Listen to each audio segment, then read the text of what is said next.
Welcome to the Girls' Room. Well, Yulia's back. Back from her national American tour. Did you leave the U.S.? No. I was in California. Yeah. During her extreme sports. This girl's extreme sports. Dream location. It's like a big American tour. Yeah, how was your birthday? How was your actual birthday? Good. What'd you do? Yeah, I'm 27 now. Period. No, I just went for dinner and snowboarding. Yeah, Yeah. it was your topic, Kira. So apparently, artists are considering going to grad school. Yeah. Because finding work is just like way too hard, I guess. Mm-hmm. Yeah. I'm considering it. Yeah. The thing? Wait, Are any of you guys experiencing this? Tell me. I just turned 24 and I moved to New York City and I was like, okay, this is the hub to do anything artsy, get jobs here, do everything. And I'm just noticing everyone I talk to was doing freelance, but they always have like a part-time job, and then it's just too much, so they're all deciding, let's all apply to grad school. And then I did see this one TikTok, and he's in New York City, and he does like some type of multimedia arts, but he's like, I've been applying to residencies, to artist grants, to master degrees, and he's like, they are all getting eaten up like that. Like everyone's trying to get into that field, and everyone just wants a purpose but there's also time. so little spots, I feel like, in those fields. Like my sister just also has been, like, she's a singer, and her career, I feel like, she's been doing well. And, you know, she's also been thinking about grad school for a while because she just, right, like, we've been kind of taught and trained to not just, like, assume that, like, the arts are gonna, right, like, it's always this, like, image of a struggling artist. Right, like that's always that's always the stereotype. So the encouragement is to have like a backup, a fallback plan, a plan B. And the best advice I've ever gotten, I think, was don't have a plan B. Yeah, it was like just I agree. Do the fucking thing and let that, like, you know, because when you have plan B and you know there's something to fall back on, right? Like that's why, like when we're talking about like comfort and things like that, right? Like it's because you have something to like sit on. You have something to. Well, also let me just share. Like, you know, I've tried all of my plan Bs, and like I've tried every plan B because my mom was like, "You have to," and I was like, "Okay." Me too. Here, watch your mic. Oh, sorry. It's okay. But yeah, I like tried like every plan B, and it's not that I even ended up hating every plan B that I tried. It was like I couldn't actually be successful in any of the plan Bs because I'm actually just like decently well at plan A. Period. So it's like I've literally failed at all my plan Bs. So I'm back to plan A. No, and that's like, I feel like... Which is cool, because like that doesn't happen for everybody, but at the same time it's like, you know, it's like, okay, well now I only have one thing that I can do, obviously, and that has to fucking work, because like what else am I going to do? That's kind of the situation I'm in. I'm like, okay, I just have to push through. Yeah. Keep trying. No, and absolutely. I think, and for me, like I've had a lot of plan Bs for sure, because I also had parents that were like, you know, my parents aren't like, you're good. They don't believe in, not that they don't believe in, like my dad's an artist, you know, but they also, what they've been taught as well is that like your education is everything. And so without that, like what can you do? You know, they're always like, this piece of paper is gonna, you know, help accelerate you and put you to the next level. And in some cases that is true, but not in every case. And that's what like, I think is important to remember, because also for some people, a plan B might be what should have been the plan A. Like what plan A should have been, rather. Yeah. That's true, yeah. It's like, it's a trial and error process at the end of the day. So I wouldn't even say it was necessarily like a plan B, but it was like whatever I got into, if it was working out and I enjoyed what I was doing, and if I felt like it was challenging enough, and if I was growing enough in it and learning enough, then yeah, like this is working. So at the time, like I, for a long time was I was studying for an LSAT immediately after I graduated college. And I was also thinking about grad school, and it's still something that's like not out the window, you know, it's not something that I've completely taken off the table, but it's something that like, it's not made sense in every like time period that I've been like encouraged to do it. It's like when I was going to do it, I then got a job at a talent agency, and I was getting a grad. They were saying it was a grad school Something experience. has always come up. Yeah, so it's like, why would I Low key, not the. Yeah, that's like me and being a stripper. Like every time I've like been like maybe I should start stripping. I get a freelance job that pays more. Period. So, But being a stripper is my grad school. I guess. Yes. I definitely have thoughts on this. Yeah. Okay. As a career artist, it is really hard work, and it's very like personal all the time, and it's very like intimate in the way that like you're sharing something like vulnerable about you if you're doing it right. So I think like we just deserve to be paid. We deserve to be paid for these gigs that we're doing for free. We deserve to be paid for this like travel and like over time, like you build it up and you build it up. But it's really fucking hard to do it that way. So you have to really just like dedicate your whole self to it. Yeah, pay these freaking people. Yeah, pay artists. Like you want like my original vision, or you want 20 minutes of performance, or you want this or that. Like a part of me is going pay me, bitch, in front of everybody, right? Like you go out and everyone is looking at you do this. So like, yes, I absolutely do deserve to be paid. I deserve to be paid every time. And I think we all collectively have that desire to like pursue art and put beautiful things out into the world and connect with people. But we do need to be paid so we can pay the bills. I don't have my degree personally, but I'm still like making it work. And I'm proud of all the education I do have.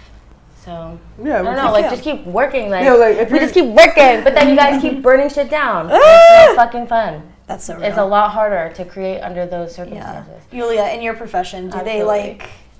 Did you go to grad school? You went to grad school, right? Well, I didn't go to grad school. I have an undergrad, but I actually have thoughts on this, right? Because I don't think that the piece of paper itself helps you in any way. It does not. Me too. Yeah. I agree. But school does provide a lot of opportunities to meet people, to get the gigs, and to like meet really people who are like advanced in this.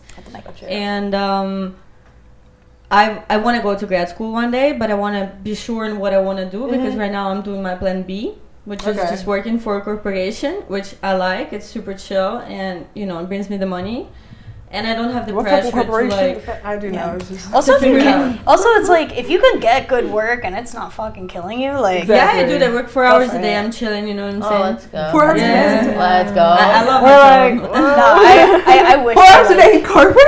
Yeah. Honey, what? You're living the life. Yeah, very happy. Very happy. But that's the point, and like I don't want to like have the pressure to figure it out, you know what I mean, or like push for it, because of course if I do figure out, it's a little different. So I want to go to grad school eventually, but I feel like for a struggling artist, it's a good idea, as long as it's free, because sometimes it's very expensive. The thing is usually not. Yeah, it's usually sometimes not. it's possible. Those things. And then regarding like getting paid, because I do work with artists, on the side of my day job, and the thing is that the most important thing is to find people who are ready to pay. And that's just a little bit different. They're out there. Type of people. And you got to put yourself in a little bit different conditions, because if you keep boiling in the same circle, it's just not going to happen. Right. Of course. And that's what I'm personally working on. And New York is the city where that's possible. Oh, yeah. But it got to be very intentional. And I think this is part of where you got to be, your own PR person, your own...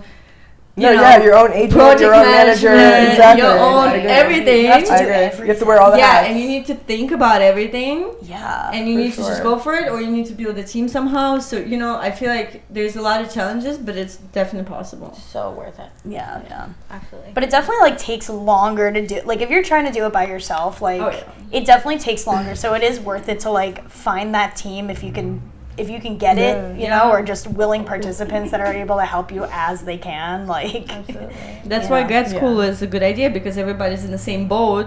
True. And then you just find these people, and you're like, okay, now we're in grad school, we know what we are doing. Well, that's why, people network, and so many people, like, that's where they get their network is from grad school. Yeah. But that's also where a lot of people also start thinking. Also, I see, like, art residencies. Do you know any art residencies? Like, is that a common I didn't even know that was anymore? Because I know there's like artist lofts or whatever, where it's like, people are like, oh, we're like an art commune, like la la la. But like, there's actually artist residency. Residencies. So like, is that like a residency that is actively paying the artist, or is that just like, here's a space? Because like, my dad has had a residency, and it was like, here, we're holding your pieces of work and like this is your exhibition, Yeah. but like you're not. My dad's not getting money actively from the place. You know? It's like if people buy it, then you get the money from the sale. Exactly. Yeah, And so there's it's also like different dependent on types if of residencies. Right. Some it's like they will pay for your housing, your board, your food, give you the materials, give you the space. You just have to come up with an idea that they would love and that they would benefit from for whatever organization that they are. Okay. But then there's also places where it's like, we have a studio, here's a residency that you can just like work within the studio and we'll have a guest. So this has been a really big thing lately on the internet. So there was an episode of Love is Blind. It was the season finale. And Love is not blind. No, love is not blind. So season one, that was a social experiment. There are two contestants that said no at the altar. They, mind you, just putting in mind, they've only known these people for maybe 2-3 weeks, maybe a month at the most, however their filming goes. And they said no to these two different girls said no to two different guys, because their political and ideological values did not line up with theirs, such as like their views on like, you know, being anti-racist. It took them to get to the altar to figure this out? Well, it's a TV show. Well, no, I know. I've seen Love is Blind, but like, they all like they even do on your stuff. dates, like I feel like how, I'm just curious, how did those topics, like how did then they figure out Well, they go before, on. So what? or like, From what I understand, so they go on dates. I guess it's like and an stuff. intense thing to bring up on a date. Yeah. So. Well, they go on. They're supposed to. It's for the TV show, you know. Yeah. So they go on dates. They talk about it, and I think one girl was like, yeah, I like brought up on a date like you know, BLM, and he just didn't have an opinion on it, you know, in any way. Which I can't fix my face. opinions I know are my crazy. face. I know I just did the ugly face. Like I know I just made a stink face. And like, but also like apparently like, you know, they were just like kind of like on the conservative,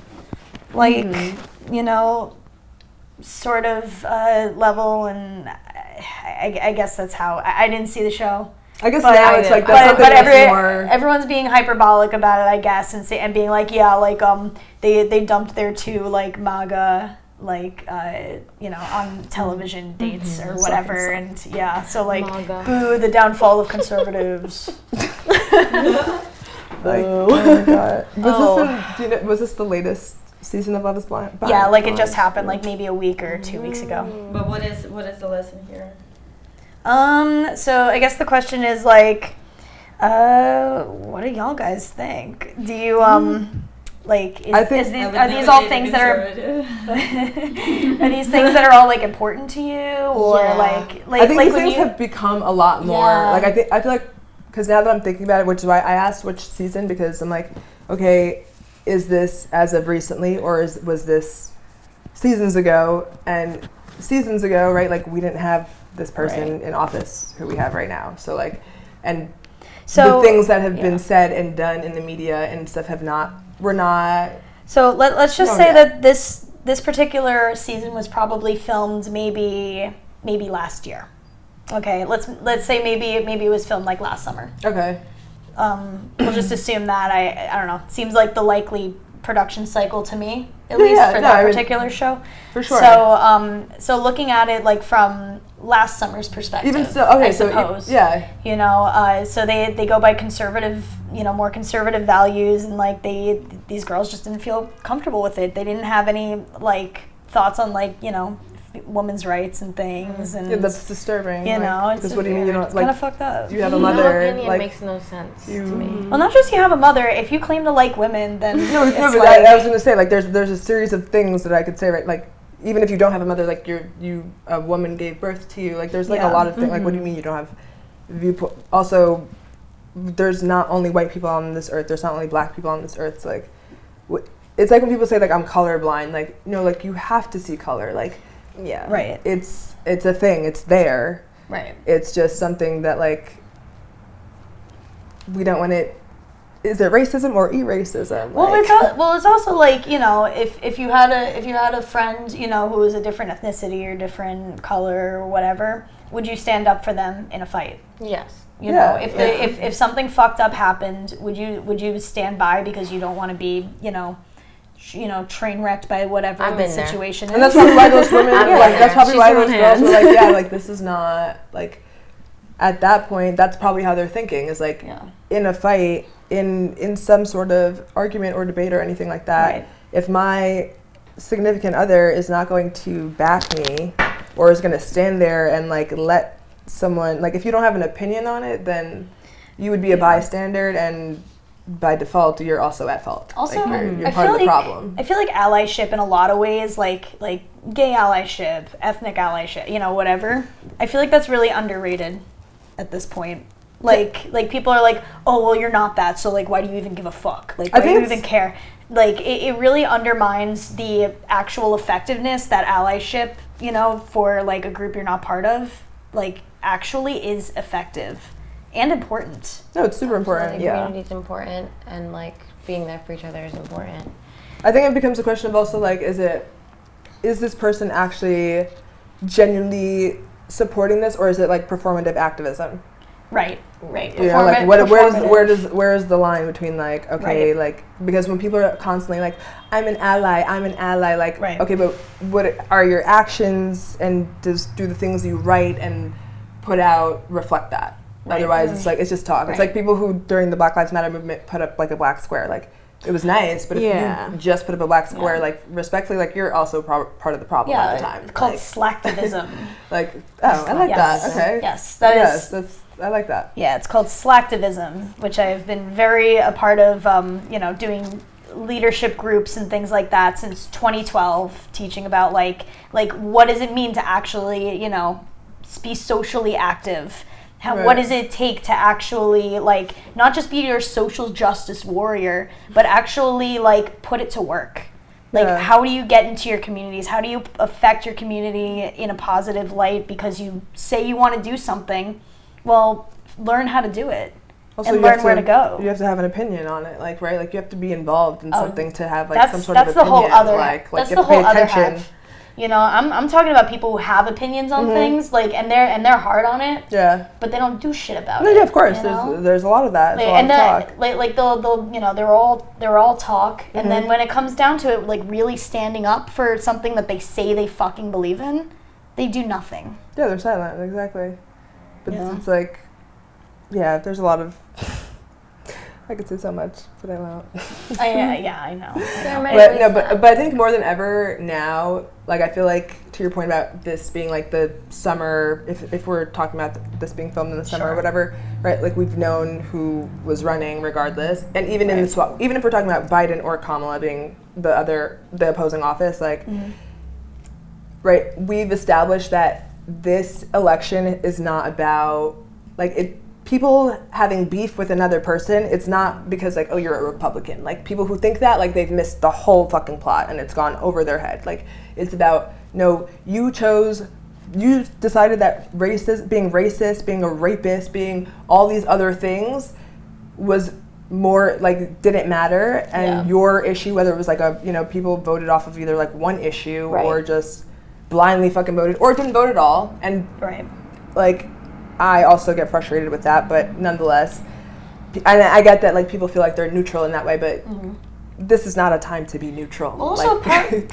I think, also speaks to, like, the actual, like, effort of education in this country. For sure. I mean, because, like, when not everybody does what I did when I was younger, but I actively suck out, like, being educated on fucking everything. Like, there was not a single thing I didn't want to know something about. When I was younger, but not everybody's like that, and that's totally fine. Like, not everybody has to, like, bother themselves with the woes of the world. But you're curious. I'm just one of those people. That's a, like, positive thing. Like, you're a curious person. So, like, I'm the same way. I go into rabbit holes on certain things just because I'm like, I want to learn more about it. But the fact that, there's people that don't want to be like that, it doesn't make them a bad person, in the first place. Which is kind of hard to wrap your head around when there's, now officially dire straits because there's too many people that don't want to get themselves, like, entangled in something that they don't understand and don't care to understand because it's just too much shit because they got their own shit to worry about, which is fucking fair. It is fair, like, but at the same time, too, like, right now, we are, right, like, I've been reading up on, like, normalcy bias, which is, I don't know if you guys, like, know what that is. But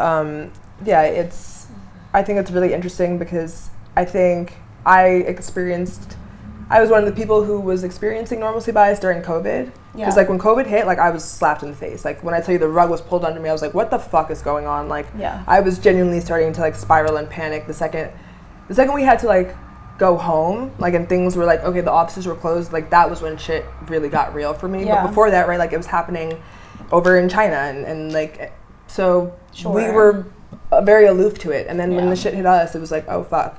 And now we're in a state where like, what I try to not overconsume the news and the media, because also it's very polarized, of course, toxic, and very like not always correct. Exactly. I was gonna say it's fake news sometimes and it's bullshit and whatever. But I think it's more important now than ever to be somewhat tuned in and tapped in, because we're just at a time like in 2025 to have a man in office who says and does the things he does. Like for people to not understand that, it's so scary to think that like we could be going through a civil rights movement in like that should happen in the 1960s. Right. No, like you know, like people don't even fucking. And right, the normalcy bias makes people think that because it's not affecting them immediately, like because we haven't had these direct immediate, like also we're not in Florida, we're not experiencing like the extreme weather changes and stuff. But like, by the way, there's a difference between weather and climate change. But anyway, I'm not even gonna fucking get there. People are dumb. Yeah. But well, I saw a video essay the other day. Like where we speak from, like but we also speak from like a place of like I'm not gonna say privilege, but we've also had like the luck of our lives, and, like, being able not just coming from good families, not just that, but being blessed with having access to the education that we've had. Like not everybody gets to go to the alma maters that a bunch of us went to. Not everybody gets like do things for fun all of the time, or build, or have the time to even build something that they're interested in building in. And like, so I was watching this video essay, and I was listening to this lady who's like a Southern girly. She's like in her 30s or something, and she was kind of explaining like where she lives in like South Carolina or North Carolina or something like that. They're so they're so poor that like they expect to not finish high school because they have to drop out in order to help their family pay bills. Like and they rely on like their church communities as well to like pay bills. And like they're like, oh well, this family didn't have money to pay their own bill because they helped this other family pay their bill last month with this thing. And then it's just like, it's a community of all like, non-well-off people supporting each other financially in this like really strange codependent way that it seems like oh you want us to pay more taxes to educate more wealthier people when we can't even feed our families, keep our lights on. Like, who gives a fuck about the rest of the country? Like, we can't even pay our bills. We can't even keep food on the table for our kids. And it's a different life than any of us know, I believe. No, for sure. And but it does exist, and it exists in America. No, for sure. But also at the same time, like no, I'm not validating. No, it's a very real thing. It is a very realistic, like. No, absolutely. I have sympathy for eye-opening, and like I have a lot of compassion for. I feel like I have a lot of compassion for everyone, honestly. I try to play devil's advocate in a lot of things and like see the other side. I think, but like to your point of like these people being in this like codependent community and stuff, right? Like you become the people you surround yourself with, one. Of course. And two, if you really want to, like it sounds like they're all enabling each other, right? Like if there was someone who decided, like if you all are trained to anticipate not graduating high school, then like you probably fucking won't, because you're just going along with this, like you're being complacent, you're just going with what's been told, versus right, like if you're curious, you're going to try and like question your own values and beliefs, or your family's own values and beliefs, and right, like that's how people really find who they are and understand what their values are. And right, like that's how we end up having friendship breakups or romantic breakups or whatever it is. But like it becomes a very real thing to understand that like what you're not changing, you're choosing. Sure. So, and not everything is changeable. I'm not saying that either. Like my mom grew up in like really like but acting like but arguing that like they're helpless, the victim, they're helpless, one-minded people that they're like they're choosing to stay in the victim mindset, and that is why they will all remain. And like hopefully there is someone who decides like like that's not going to be the narrative, right? Like at the end of the day, we all write our own stories. We are the directors to our own like lives, and it's all in, right, like we can reframe things. And if people, right, like you're a curious person, I'm like, when you're curious, you learn about other things. You're open-minded and you have an open like heart to try and like understand another side of it, instead of like sitting in your sorrows and feeling like, like the world is like such a terrible, like, yes, like the way we could all be so fucking dark right now and just be like I have gone back and forth with being like, what is the point? Like, are we going to be here? Like, am I going to even have time to get married? Like, let's be real. Like, but like, yes, like, I want to have, I'm also an optimist. I'm a realist, but I'm also an optimist. And I would like to believe that, right, like your reality is your reality. So not to say like feed your delusions like this man is in office, but like, what you're not changing, you're choosing. And when you believe it, like, right, like if there's anything we see from all the successful people in the world, what is the number one message? When you believe in yourself, you succeed. Like when you do when you're insistent upon doing the thing that you've intended on doing, you might fail a few times in front of people, but you'll probably end up getting to the success, which is why, like, right, like plan A, go with plan A. What would you guys say like a solution for something like that would be? Like, do you guys have any idea of like what, like, I don't know, like there used to be like motivational speeches, like maybe there should be like more motivational, like nationwide motivational speeches, maybe? I was gonna say right, like I think, because people, I feel like they just don't even have the attention span anymore, which is the scary thing. I don't even know if it's an attention span. I mean, it's attention span, but it's also like, like how do you fix a gap in an access to information? Community. Well, yes, but they're already in a community. What if they're in a community? What if they're in a community that this is all they know? They're already in their community. Like, so how do you resources and 6 degrees of separation and like how do you like help give resources to people, like, and resources could even just be knowledge of like being hey, this exists, did you know that this exists? I bet it didn't come up in your algorithm, because sometimes it doesn't in certain areas. No, there's a lot of things, there's a lot of stuff to like, right, like we don't know what we don't know. Exactly. But how do we get these people to know what they don't know? Through I think that's education at a young age. But how do we get that education? How do we get that education? I know, it has to be that from the president. This president does not want that. Well, I think it does start at the top. It does start at the top, and like where there are like rules and stuff, and like the fact that they're banning books is just like, just even saying that sounds like what? Like that just sounds like, and it's because, and if people can't wake up to see that it's so that we are the dumbest, so we stay this dumb nation, right? Like it's really the uneducated people who voted, who thought that this man was going to do all the things he said, and it was the people who have 2 brain cells, more than 2 brain cells, to figure out like, no, like this is bullshit and this is not. I know. America like, really is like, I think, the dumbest. And I think also we've become dumb. But it's also, it's a systemic thing. Like once you realize that everything in America is a specific, and I don't know about other countries, probably in other countries in different ways, but like I'll speak for America only. Everything is a system. The healthcare system, the food system, like, the way everything is charged, medication, like everything is a business, everything is systemized. There's a way in which like it started centuries ago, and things just continue the same way, which is also why, like I said, it's scary to think that we could have another civil rights movement in 2025 when like, and we saw what happened, like Martin Luther King got assassinated, like also, shit went down. Also, like one thing that I find is kind of like brought up a lot right now is like, okay, like why is nobody in the street? Why is nobody marching and stuff? But I've heard a lot of what? They want us to.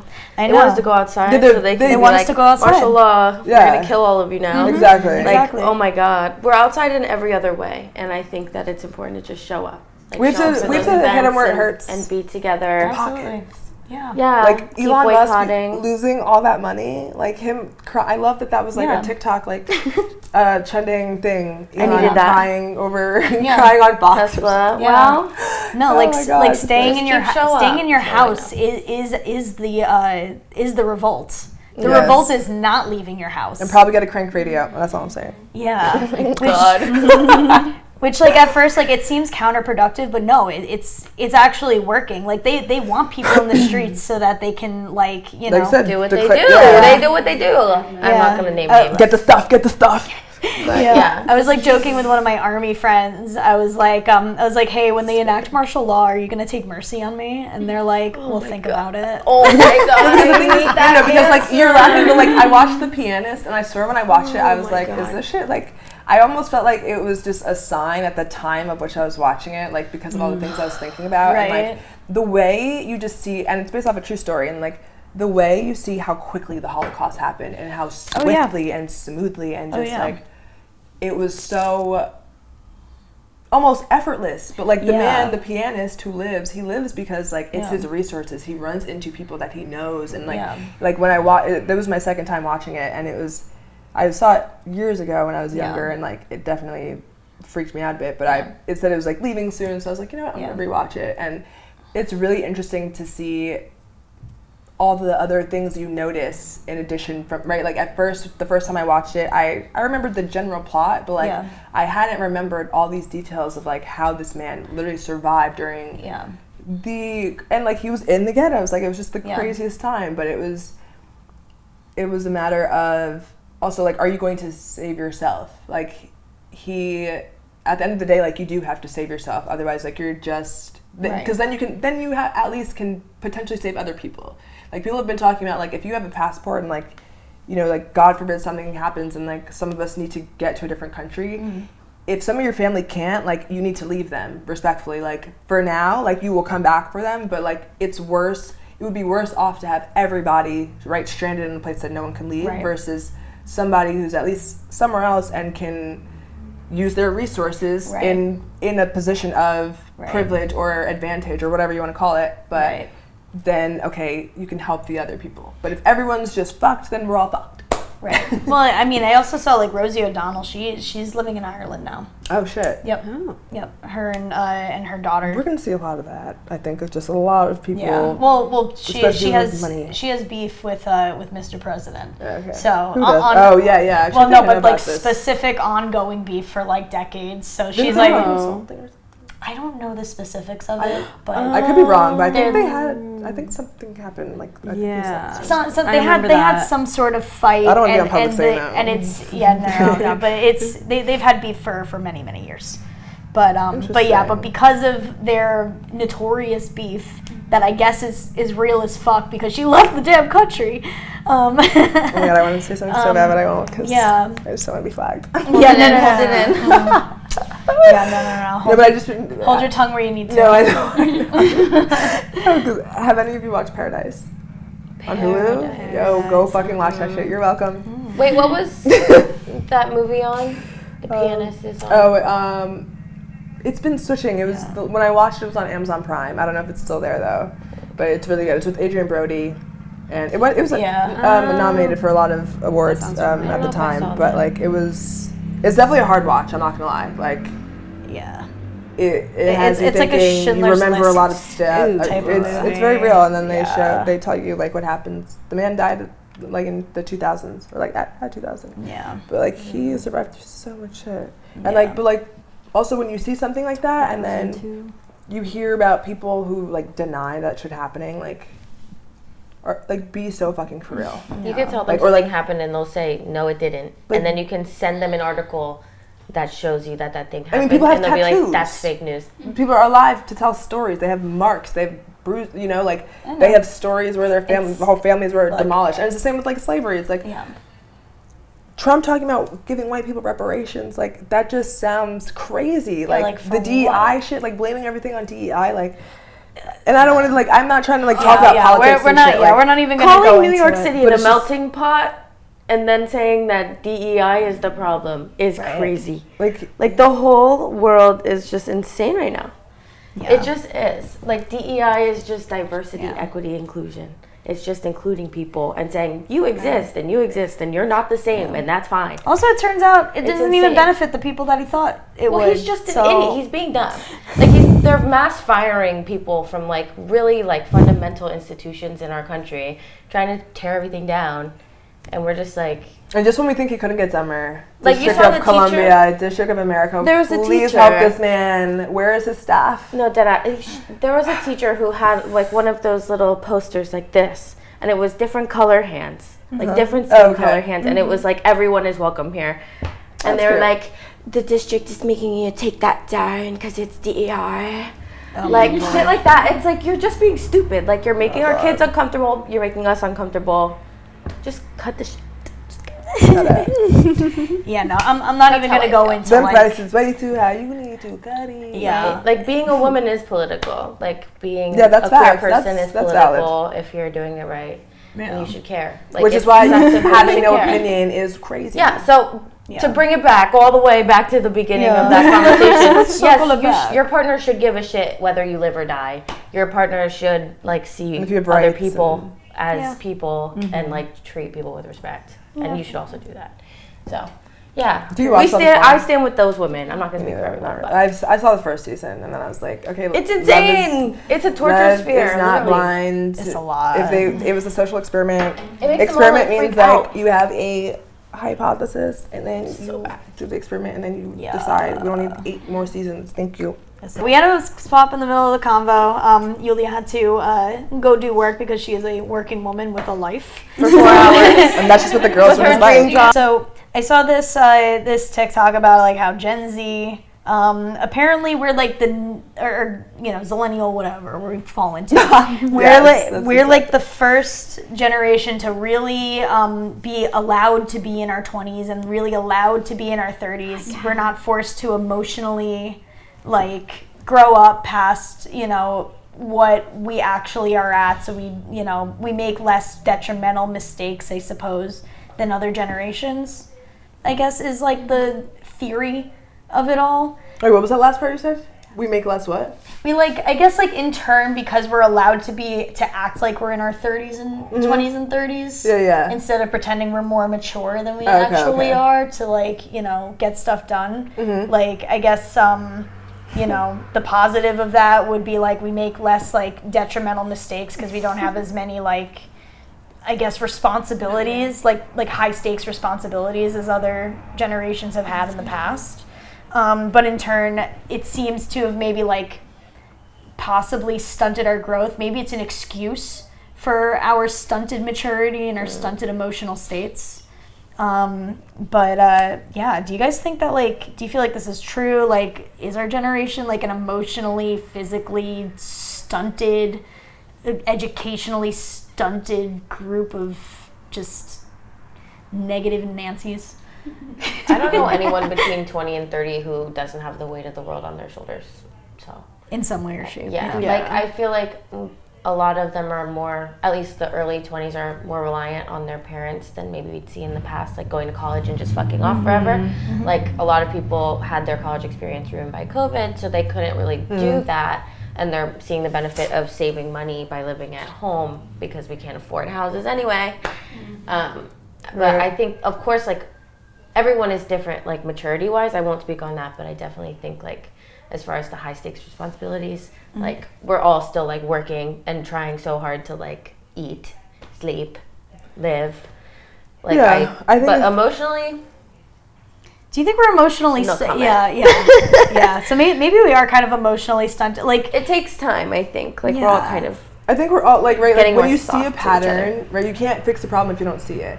So, like, a lot of these, like, changes happening, they just happen to be, like, the generations they become part of, like, the generational, like, stereotypes and archetypes, because by the time that this generation is here, they've seen so much shit and what has been wrong that they're like, right, like, they've decided that we're gonna change, like, instead of choose the same thing, right? Like, insanity is doing the same thing and thinking you're gonna get a different result. I always think about that, and it's like, if you're constantly approaching something, and that can be in any capacity, right? Like just approaching something the same way every single time.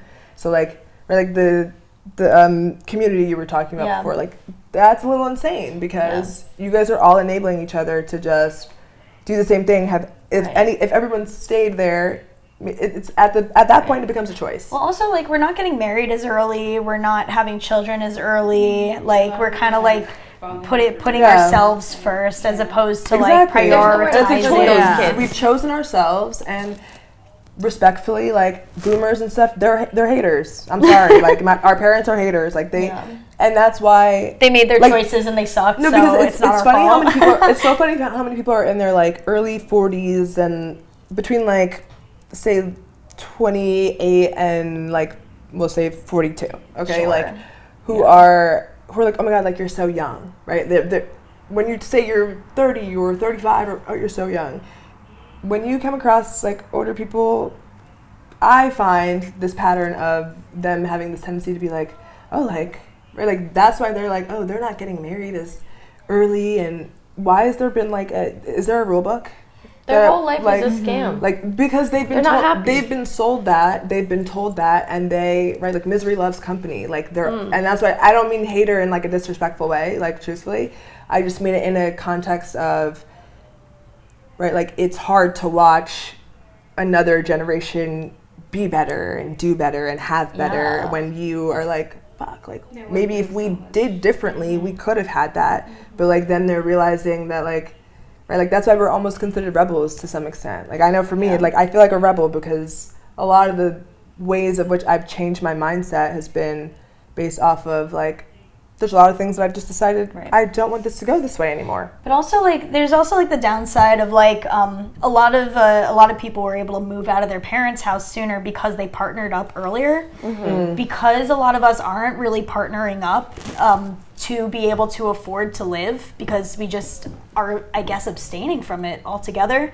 Those who can't afford to live on their own are living with their parents. So there's more people than ever relying on their multi-generational households, which is more of a technical return to like traditional households. Comment on that. That's how it used to be. So like, they make it seem like, you know, it's wrong. You're not supposed to live with your parents. You got to move out like by 21 and have your whole life figured out. You're supposed to have your kids, your husband, your wife, whatever.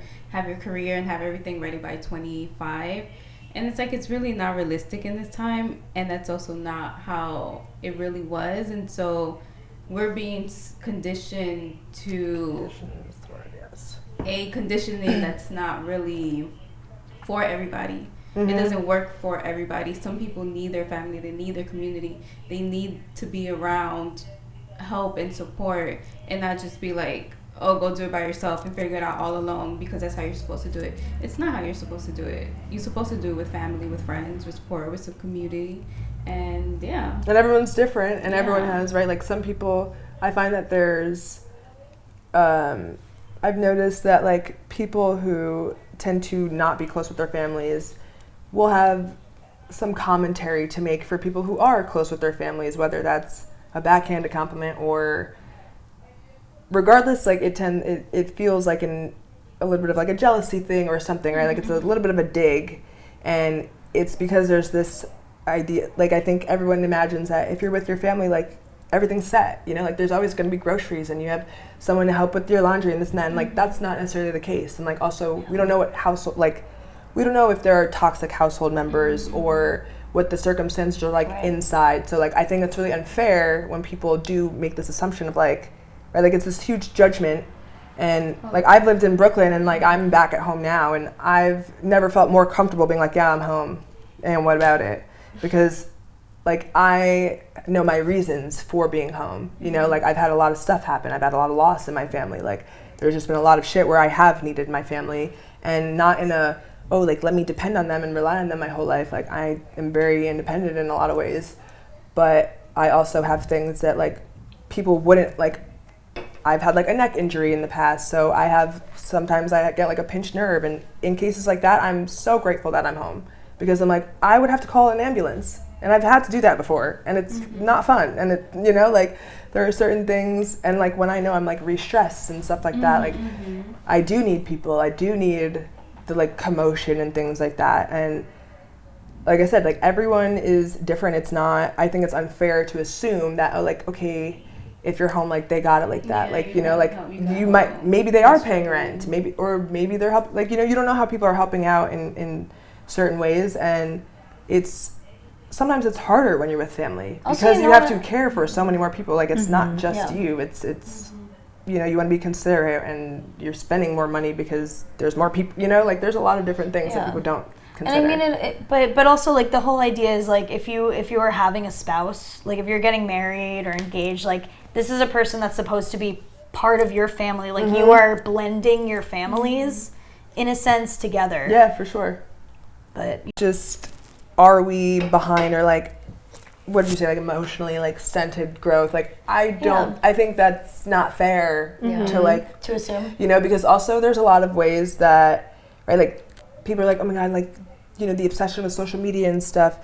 Y'all didn't have social, like you guys had to interact in person, like so everyone's emotional, like just like social skills in general, right, like maintaining relationships. I noticed that like it's a lot, my parents are excellent at maintaining relationships, where I am not as good because I just have because I'm thinking about so many things, and people know it's not like a personal thing. Like if you know me and we're like somewhat close, then you understand that it's just like, you know, we're probably equally as busy.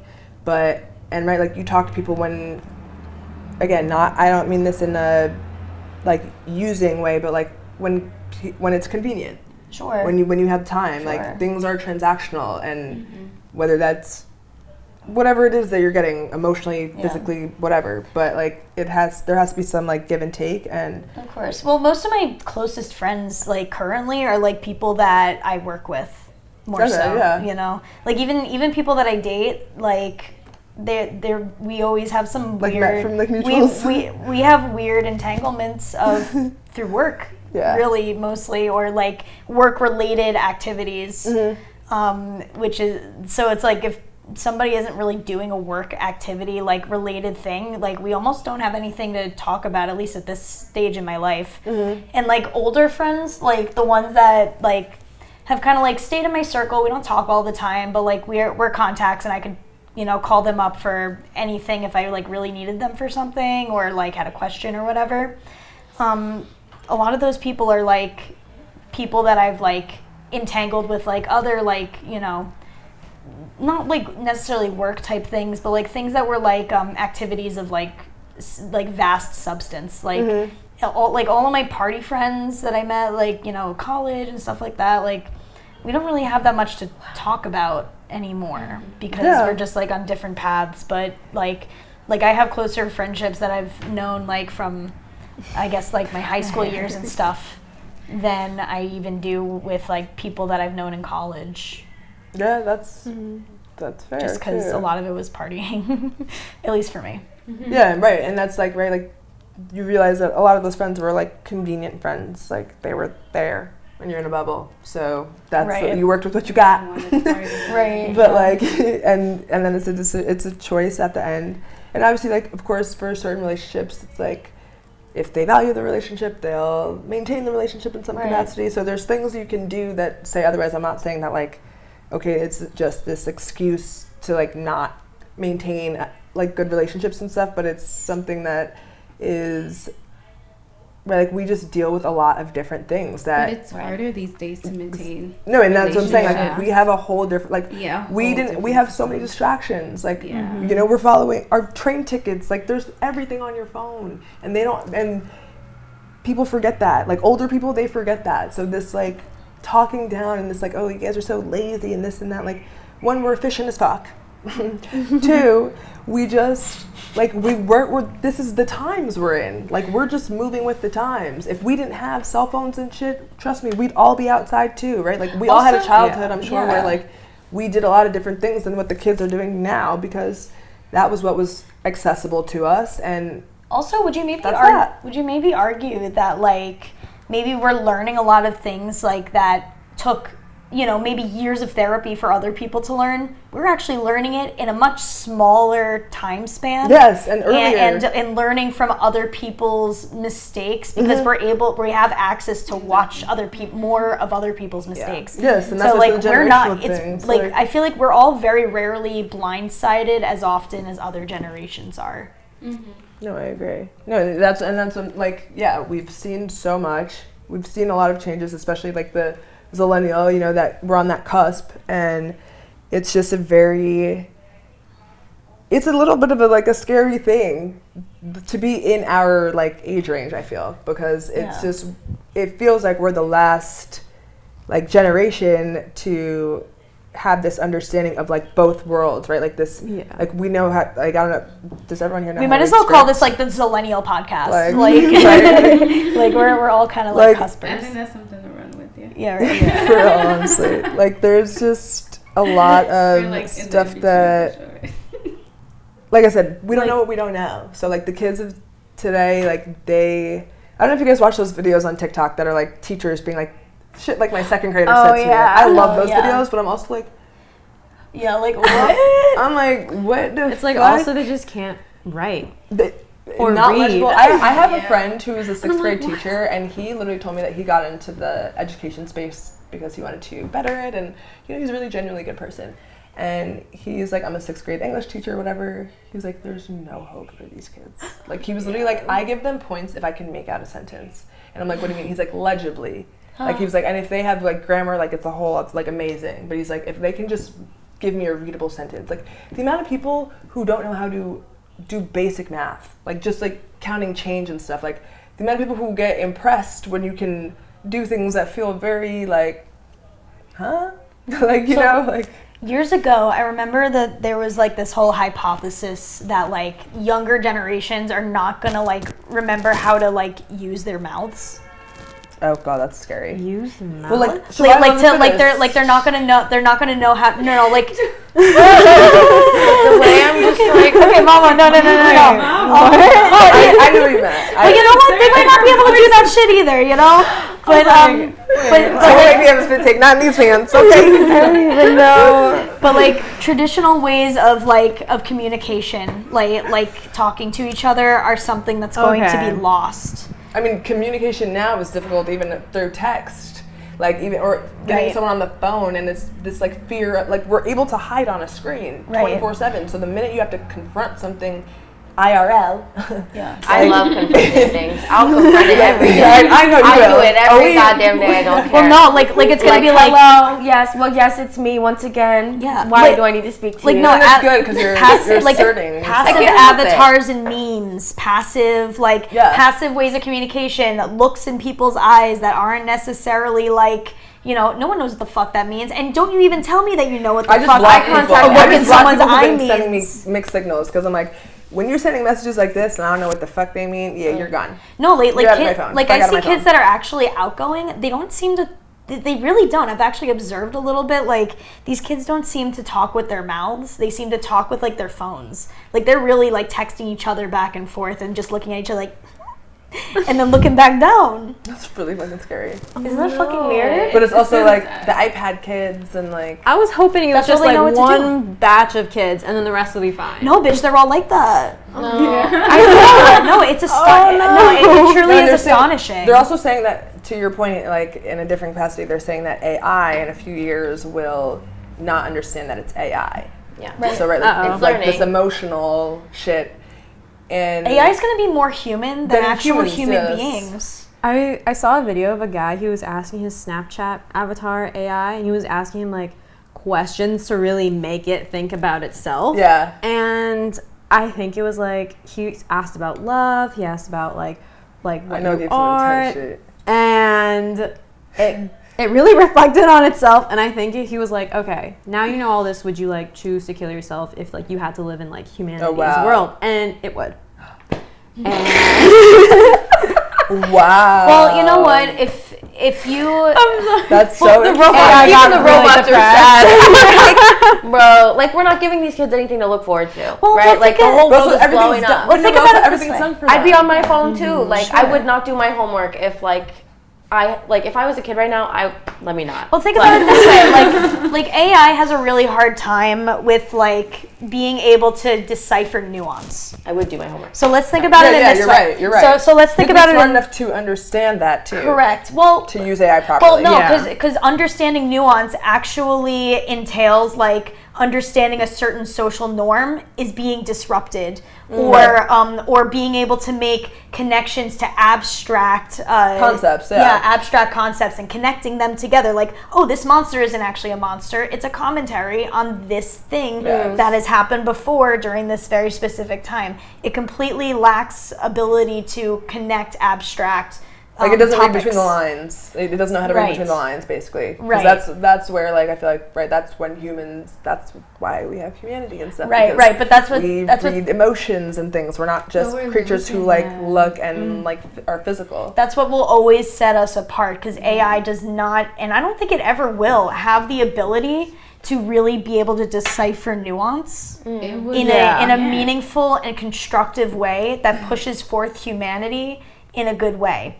But if you start these kids young and they don't even know that nuance exists, like, we already have this, like, anti-intellectual sort of situation where people are like, you know what, maybe the curtains are just blue. Like, okay, well, now we're really letting go nuance right here and now. You are letting the robots win, you know? And saying it like that sounds to me like a fucking conspiracy theorist. Like, no, you know? I don't think we're doomed. I really don't think we're doomed. But, like, I think our job is, like, the 20 to 30 people who are aware of these things and have empathy. Like, if you have kids or, like, young people or, like, even, like, the older teens in your life that, like, are giving up already, like, you cannot let them give up already, and you have to keep, you know, doing the things that you're doing and, like, showing up and existing in a world where, like, they don't want us to do that for whatever as reason. None of my business. No, but it's good. It's also good that you're, like, someone who's, like, you have to. You assert yourself, you know, and that is something that also, right, to the point earlier of, like, what you see in generational households and stuff, right?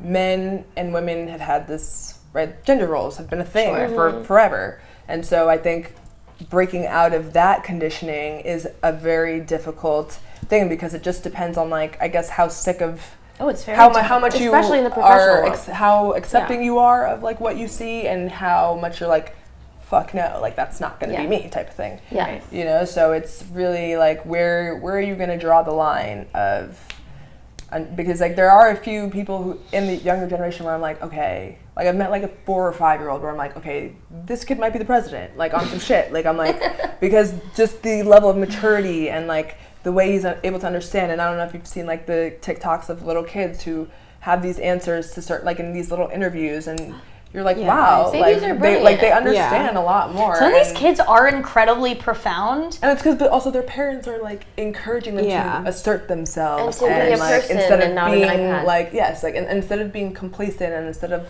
course. like, and that's why. But we all thought that about Gen Z, and now they're little freaking tyrants. So I don't know where the disconnect happened. All of a sudden, like, in 2020, apparently everyone was gay. Now they're not, because they want to be conservative. Like, all of our kids are traumatized, and, like, we're gonna have to just be there for them. You think that's what it is? I mean, think about, like, because, like, our job to, like, gun drills. I think it's really important to heal, like, or to see where you need healing, so that you can, right, like, hurt people, and, like, so that you can end this cycle, and right, like, wealth and all this stuff is generational, because it's a cycle. It's a system. It's been that way for a reason. But it's also like it also lends its way of, like, okay, like, are these little tyrants also just being contrarian? Because maybe there's also, like, a I want to be different thing. So once everybody, you know, was queer, you know, like, they turned right around and were like, oh, that's too common now. I gotta pick a different thing to be, like, fucking different about. And then, but now everybody swung all the way the other way, and it's like, okay, well, now that everybody's all the other way, what's making you different now, you little tyrant bitch? Like, like, you have to pick a new niche. Are you gonna swing the other way again? I was gonna say, I think they're, like, a lot of the younger kids are. Again, I'm just, and not to mention how it's made queer dating fucking hard as hell, and, like, and probably dating, like, can't period. even, like, dating I'm like, period is a bitch. No, I'm speaking to a specific niche. No, I know. Of course, but, like, No, for sure. It's definitely because it's like you don't know if someone's like pretending one day or like or it's like just their their focus of like, oh well, the internet told me that I was this sort of thing, so like oh, you've always been a long time queer person, like maybe I should be up in your circle, and then they just like really don't get it because they're not actually part of like the thing that they thought they were part of. I was gonna say, I think it's like they're also like the trends thing, right? I feel like like gay was so trendy for so long, which is like okay, work. I got cute tumblers once upon a time, and now they're not there. No, like I guess gay isn't cool anymore. Like no, and I feel like it's been a trend with like so many things, like fitness, right? Like when fitness blew up and like athleisure wear and all this stuff, like I was like, fitness felt like a fucking trend, and like it pissed me off. At the time I had like my certification in personal training, and it just was like, that's so rough. It just felt like, I know it was definitely everyone was, yeah, it definitely was, but like I don't know, it just felt like everyone was on this like bandwagon instead of this like genuine like I'm trying to like better my life. Well, and, yeah, like, because they were going to the gym, eating a freaking like protein caltine bar or whatever, and then leaving being like, came from the gym, and I think bitch, you did nothing. In trends in general, right? Like it's you drank a shake at the Smoothie King. I feel like part of it is this like desire. It's this like natural human desire to like belong, right? Like you want to be with like you want to be in a crowd. That's just like natural, and I think that there's a certain age group that's like very conditioned to like just adapt to trends. Like for me, I'm like a trend. I might like a trend years later, and sure, it's not because it was a trend. Like when people are like, oh, like that's out of style, and the fuck, like okay, I like it now. Exactly. Like I'm not someone who, I realize that no matter how trendy shit is, like I just like what I like. So like if a trend is like great and I'm like, oh, like I fuck with that, and I might only also like it because everyone else is like like I don't necessarily know all the time if it's like, do I actually like this thing? But I'm at an age where by now I know how to make those decisions instead of like an impulsive purchase, or because like I remember in college I used to shop at the same places everybody else used to shop, and now I'm like, I want to know where everyone shops so I don't shop at those places. Like, but it's also like, is personal identity like really like dead, kind of. Like, is it okay that we're treating it like a fucking dress from Target? Like, no, and but they're saying like I'm sorry, I've been this way since I was 16 years old. I'm 29 now, so I'm basically like an old baddie bitch at this point. Like, it's I mean, everyone's journey is different, I guess with everything, but like I just think treating identity as like cool, like that's what people are doing. I saw a video yesterday on TikTok of a girl talking about how people like, she's like, every like New York influencer outside like looks the same, and I was like, also how about people like taking on like hip hop culture and stuff. Of course, but they're not even like Alabama Barker types. Like let's not. We don't have all day. But that's what I mean by like is it your identity can be bought in a mall, bitch? Like kind of. I mean, that's what it is. It can, sadly, they don't understand. Is that right? Should we be condoning such things? No. I mean, like appreciation's appreciation, sure, but there's a point where I feel like it becomes like exploitative. But it's like it's the same with like the Hailey Bieber like lip trend. Like, be so fucking for real. Like black girls did that through the 2000s and 1990s. Period. Yeah. Like that's with it, like. Right, and it's got nice plump big lips, like this. Right, and that's the other thing too, is like years ago it was that I feel like it used to be like the question used to be like, does my butt look big in these pants? Like it used to not be a like, ooh, like does my ass look fat, right? Like it used to be like, ooh, like does my butt look big? Remember, like I don't know if you guys remember that phase, that time period where it was like a thing, and now it's like everyone's getting ass shots, okay? And then the same with like lips, like oh, like people would be like, oh, like you Nick the Blunt, whatever. Like it's like,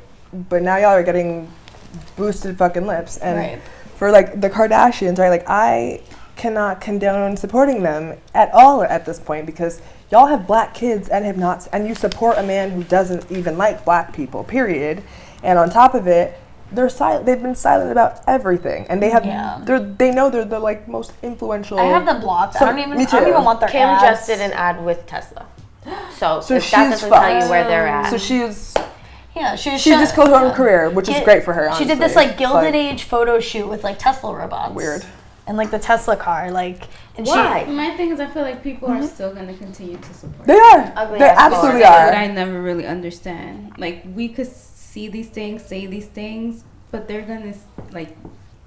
They're not gonna not be rich. They're not gonna not be popular. You're right. They're not. Well, no, but we could bankrupt Skims, and we'll see how she fucking likes it. Yeah, I was gonna say there are like small ways. Do that. I can't afford that shit anyway. Never could, never have. Yeah. And I'm like, I'm not wearing fucking like flesh colored anything, bitch. Like you couldn't catch me dead. I was gifted a Skims set though. Okay, well, gifted is different. And it was kind of nice. Kind of nice. I was never personally. I went to the.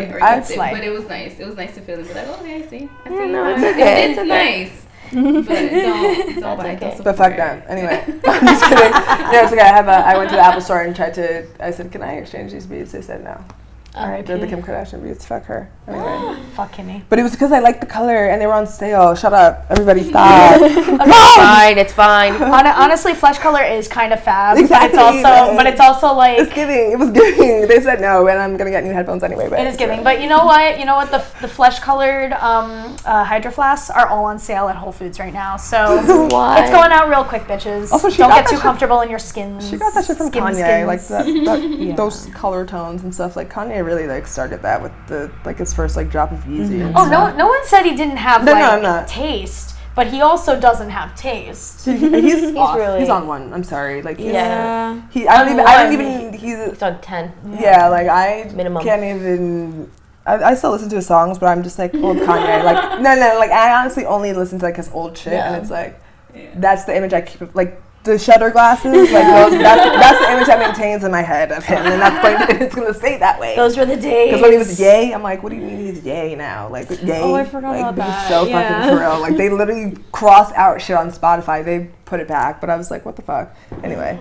I don't know. Those guys are. I don't know. Once he drops that like Nazi swastika album, I feel like it's dunsies for realsies. I hope so. He is awesome. It is very strange. I don't know. So I saw somebody have like a hypothesis that maybe he's like trying to get himself killed so he can be like like Tupac and Biggie and stuff and be like totally could be. Get that dead rapper sort of thing. He very well could be. Honestly, like I don't know what goes on in that man's head and by like keeping him alive, we're basically torturing him. I've said a long time ago. I'm like, it wouldn't take a little break. Take a break. Take a little break. No. Stop posting on Twitter. No, he needs to keep going because it's torture. It's torture. I mean, ego death alive. To all. Stay physically in your body. He's gonna hurt himself. Posting. Honestly, like I'm very concerned. Stop posting. So I forgot to put questions for this because I must have been half asleep when I threw this in there in the doc. But it was a video on like the decline of patriarchy and the rise of matriarchy. So it's a bit of like a theory that like the reason we're going through kind of turmoil right now is because we are actually flipping into matriarchy, and it's torture for patriarchy. That things are actually different. Women are more highly educated right now than men. No, but not more highly educated. Period. More highly educated than men are currently. Females are more. Whatever that means in the statistics. More females go to college and finish college than males do. More females are employed in traditional or like higher paying roles than males are. Like men are just completely negating themselves out of everything in the pursuit of like many different things. Like females, like we kind of like had this like, at least our generation kind of had this like we are girl boss together in the club, we all whatever. Whatever Broad City said. I mean, we're low-key an example of that. Period. How we even got here. Well, I mean, someone said they said name something a woman's done. They said give birth to 8 billion motherfuckers. Should we get into that story? Hi, Pink Pill Podcast.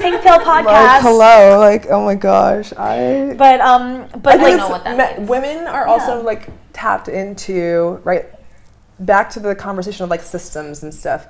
Men have been taught this way of being and this like hyper masculinity, and I know that's like died down a lot, so there's a good handful of men who are like, but they're also not rising to the occasion of their masculinity of making more money. Why don't you get a woman to support? For sure. Why don't you marry these women? Apparently it's gay to fucking get married and like your girlfriend in straight relationship. I just bought the book 48 Laws of Power. I just bought the book 48 Laws of Power. I just did a skim of the I just did a skim last night, and I was literally like, I can't wait to fucking bust all you motherfucker males, because that is the playbook that they're getting. The 40, I was disturbed. Wait, what is this? Because when I tell you it should have been, I honestly was like, this should be named, how to manipulate someone.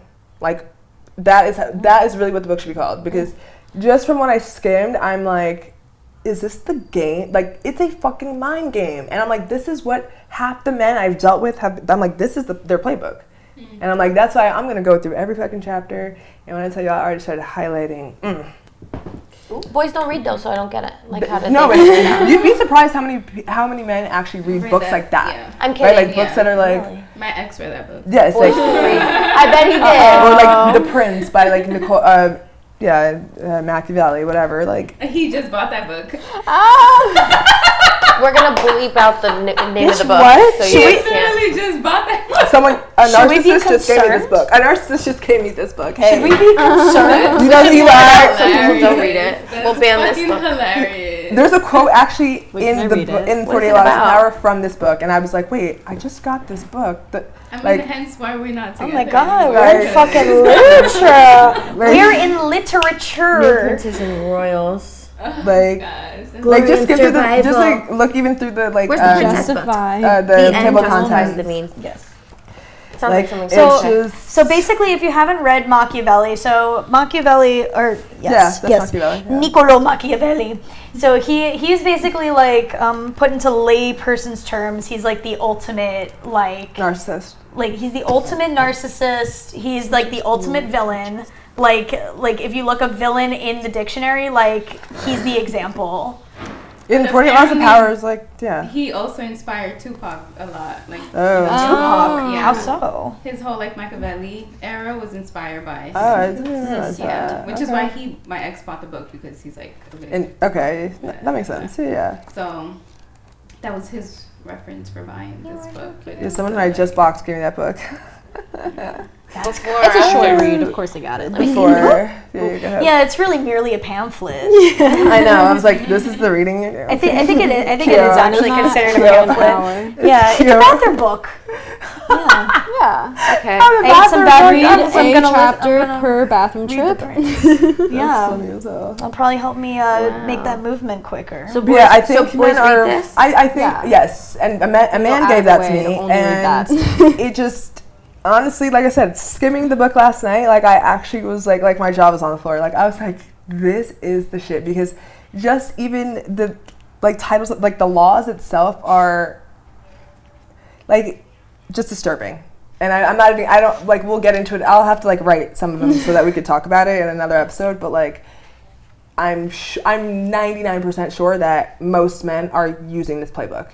Men have this idea of they need to be powerful and no, but the thing is it is Machiavelli. It's trickery at the same time. Well, no, but they're being baited and taught by people like Jesse Lee Peterson and Jordan Peterson and fucking the bald man, the Tates. Oh my god! The Tates. Who came out the gay. bald man? Of course, exactly. he was gay. I knew that was going to be a thing. It's wait, who? A man who talks about women like that. You're not actually. Well, I don't know if he's gay. Andrew Tate it came out that he's gay. I know Nick Fuentes. Andrew Tate. I it can came out see that he's gay. I know Nick Fuentes is gay. We don't claim them. They're gay, but they're not queer. Yes. Men, see what happens. You know the 4B movement? Spiraling. Yeah. Just stop dating men. See what happens. They're already spiraling now. I want nothing. Especially once I have their. Oh, sorry. There is just a huge shift going from the masculine into the feminine, which is part of what we're experiencing. It's kind of just it's natural and bound to happen, but everything that the masculine energy has done to suppress feminine energy is just rising, and it's it's going to cause like all these things that are happening, so that it could just be reversed and hopefully fixed. And so feminine energy is more balanced. Potent and balanced. It's higher right now, and it's been like suppressed and down in the masculine, and you know they had their time, but women and femmes are like creators. You know, like we create that world, and I think a lot of us have that vision and have been acting like toward it. So women are creators, but also it's like, okay, if you guys really wanted your dastardly plans to work, then you would actually follow through with all of it. And the fact that they lack their follow through completely is like, if you wanted to, you would. Like, if you wanted to, you would. Like, you're literally collapsing patriarchy all by yourselves. Wash your ass. By being like, by being what you think a man is supposed to be, which is like really not even like, I'm like, what they think a man is supposed to be is not it. It's just not it. Like the playing games and the like, it's just not.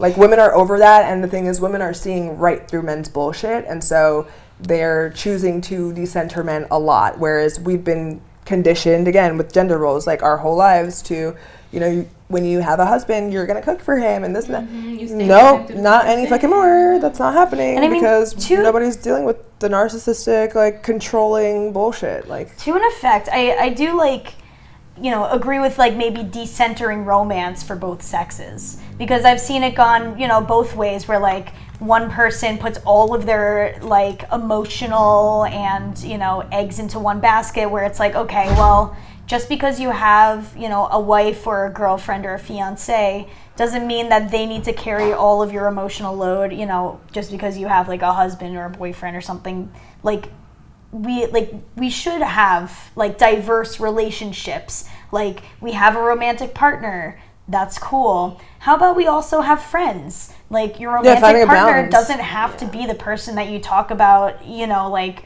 24/7 girly things with. Yeah. Like, I mean, should something girly thing happen, like, you know, your husband should be clued in so that they don't know what the fuck is, you know, going on. But you're not gonna talk about, like, girly things with your guy, you know, or maybe even guy friends. Like, diverse, different types of relationships. You're allowed to be able to talk to different people about different things that are of interest, you know, within that little zeitgeist thing. I want to be able to talk about anything with my partner. Yeah, me too. Like, I want to be like, like, my period's heavy as fuck. I feel like I'm gonna die, and now I'm gonna throw up on your stuff. Like, partnership. Like, you want like somebody who, like, is equally yoked, like, equally seeking growth and intelligence and, like, caring about others. The yang to your yin. Yeah, I don't. But also, like, if there was maybe, like, something that, like, your partner wasn't, like, interested in, like, but you had a different friend that was interested in that interest, like, absolutely. You wouldn't force your partner to, like, take interest in that thing. Yeah. You know, that they weren't actually, you know, involved in or know anything about, you know. Fair. You know, like, I think that's what I'm kind of getting at. No, for sure. I think I would, like, for me, I'm like, I would at least hope that, not even hope, like, I intend for my partner, whoever I end up with, to be someone who knows how to support me in all my love languages, right? Like, and I'm a very complex person. I know I have I'm a very self-aware person too, but there's a lot of things that I know I need.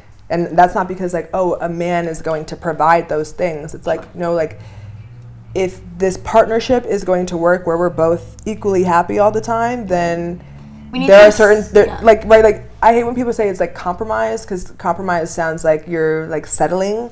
Well, but it is a little bit of compromise where, like, you're leveling. You're meeting the person where they are, basically. So, like, I don't feel like that's compromise. Right. That's partnership, right? Like, that's being on a team. When you're on a team, when someone, you know, like, if you're playing, when I would play lacrosse and you couldn't go, if I was too tired to go over the other line, like, you're sending someone else. Also, it's like, you're not going to like everything about everyone. For sure. Even your closest friend or partner, like, you're not going to, like, you know, like every single aspect of their personality or who they are, or like every interest. Like, oh, I didn't know that about you. And like, yeah, it's okay. Like, you don't know a lot of things about me, you know. And some people get like they're like, are they lying to me? Are they a different person around me? And it's like, there are some people that are different people around other people. And I'm telling you, that book. But it'll take many years to like actually get to really know somebody. Like it's just gonna take a lot of time. Yeah, no, for sure. There's a lot of some people don't even know who they are themselves. I was gonna say it takes you a while to learn yourself. Most of the times we get in a relationship, nobody knows who they are. They don't know themselves, and so then you start figuring it out together. Yes. Also, people change. Like that was one thing that like really bothered like my first long-term boyfriend. Like we started dating. We were teenagers. He broke up when I was in like early 20s. So like, he used to get pissed at me all the time. He's like, but your opinion was different yesterday. Why is it different today? It's like, well, I learned something new. There's something different, the fuck? I learned something new, and I changed my opinion. And, you know, I think that's cool to be able to change your opinion based on learning new and important things that maybe are good to kind of consider. Some space to grow and accepting, you know, your partner. If your partner is an intelligent person, like they're probably going to be reading things, and they're probably going to learn. If they are really into learning things, expect them to have a lot of differing opinions and opinions that change over time. I think it's just part of, you know, people who are at the very least maybe not highly intellectual, but is like, you know, just finding who they are. Yeah, and having some emotion that like is emotional maturity. Yeah, emotionally mature, and which is the emotionally mature thing is like, I find that, and I don't know if there's a pattern with men, but age does not matter. Like emotional maturity ranges in every guy. Like, and it's actually crazy because it just is a matter of like how they were raised and what they've known and what they've seen. Because I've like I try to like analyze everything. I'm someone who I'm neurodivergent, so I like to recognize patterns and things like that. Like, of that, would you guys date somebody who's younger or older? No, younger. Let me say younger. Let's say like 5-7 years younger than you. Would you ever date somebody younger than you? At this point, no. No? I haven't been able to connect with anybody who's younger than me or significantly younger than me.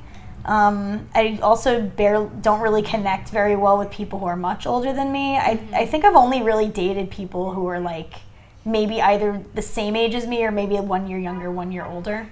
But what if they had like an old soul or like that emotional maturity, and they were just like, if I could connect with them, then sure. But those people are very rare and few and far between, I guess, for my personal personality, I would say, you know. No, yeah, I feel like Mariah Carey is 11 years older than Nick Cannon. Like, is he emotionally mature? No, he admitted he's a narcissist. That's another thing. Anyway, but I feel like the emotional maturity thing is really a matter of like, I think if that shows significantly in a person, then I'm still a person who's going to say age is but a number.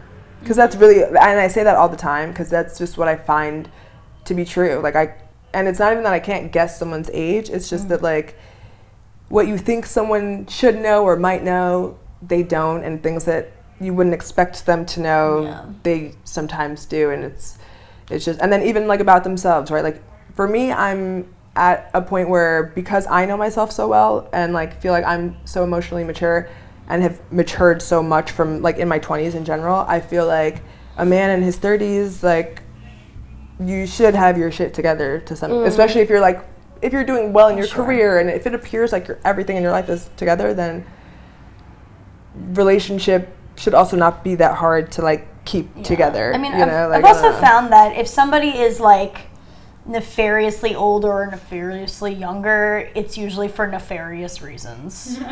So I think it maybe I'm too wary socially, but it's never been for a good reason that someone significantly older or significantly younger is talking to me.